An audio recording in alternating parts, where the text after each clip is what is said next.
Hello again. Welcome to Karthik's Tech Lab. In this video, I will show you how to install Oracle VirtualBox using CMD. It's very powerful and super fast when you compare to install in GUI method. Simple command line makes you to install VirtualBox without any interruptions. Let's get into the video.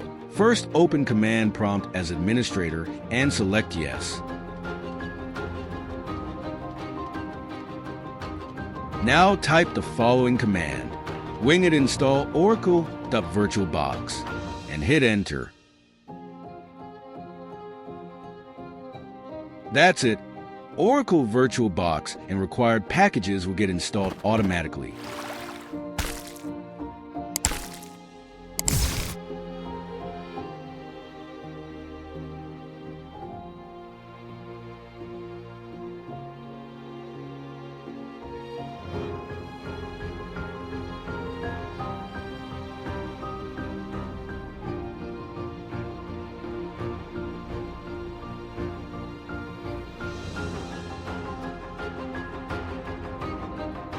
Using command line method able to install VirtualBox in 3 minutes.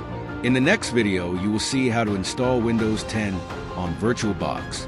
If you found this video helpful, please like and subscribe. Don't forget to hit the bell icon for more tech tutorials. Thanks for watching. See you in next video.